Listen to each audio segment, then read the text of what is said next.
Hello everyone and welcome back to pharmacy India medicine. आज के इस वीडियो में हम जिस मेडिसिन की बात करने वाले हैं उसका नाम है डाबर लोहासव। ये जो मेडिसिन है इसका इस्तेमाल क्यों किया जाता है, क्या इसके कॉम्पोजिशन है और क्या चीजें आपको ध्यान में रखनी है, इन सारी चीजों के बारे में आज हम बात करेंगे। तो चलिए फिर करते हैं स्टार्ट और जानते हैं कि क्या डाबर लोहासव के कॉम्पोजिशन होते हैं। इसमें चार चीजें प्रेजेंट होती है, जिसमें से सबसे पहला है हरड़ यानी हरी तकी, इसी के साथ पीपली, अदरक और लौह भस्म। इनके कॉम्पोजिशन से मिलकर बनता है लोहासव।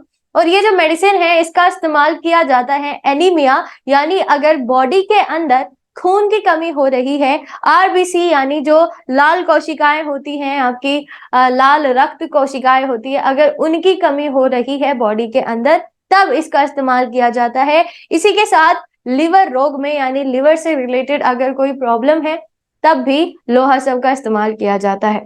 सवाल ये उठता है, देखो हम सभी लोग जानते हैं कि ये मेडिसिन इसलिए यूज की जाती है, लेकिन इसको लेने का सही तरीका क्या है, किस तरीके से आपको ये दवाई का सेवन करना है, तो ये चीज मैं आपको बताऊंगी। सबसे पहले जितना आपका डॉक्टर कहे, जो प्रेस्क्राइब वो करते हैं उसी के अकॉर्डिंग आपको हर एक मेडिसिन का सेवन करना चाहिए। अगर आप उससे ज्यादा जाएंगे या फिर बिना डॉक्टर की कंसल्टेशन के मेडिसिन लेते हैं तो हो सकता है कि काफी कॉम्प्लिकेशन आपको देखने के लिए मिल जाए। तो इसीलिए कॉम्प्लिकेशन से बचने के लिए, कुछ भी ऐसा वैसा ना हो, तो इन चीजों से बचने के लिए आपको सिर्फ और सिर्फ डॉक्टर के अकॉर्डिंग ही मेडिसिन का सेवन करना है।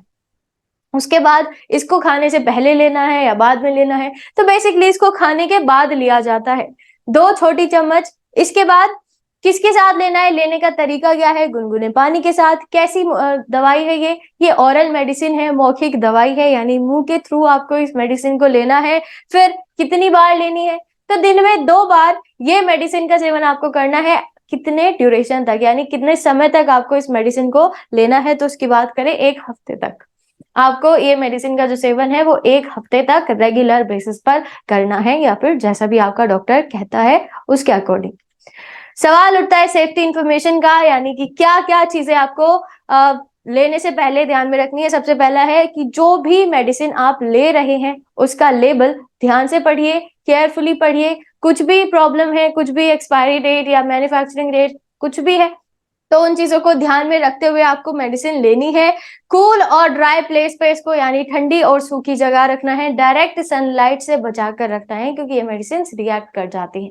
इसी के साथ बच्चों की पहुंच से दूर रखना है। और फिर से मैं यही कहूंगी कि विदाउट डॉक्टर की कंसल्टेशन के, विदाउट फिजिशियन के कंसल्टेशन के आपको ये मेडिसिन नहीं लेनी है। तो आई होप ये जानकारी आपको काफी मददगार साबित हुई होगी। मिलते हैं फिर अगले वीडियो में एक ऐसी ही नई मेडिसिन के साथ। तब तक के लिए जुड़े रहिएगा फार्मेसी इंडिया मेडिसिन के साथ। Stay safe. Thank you.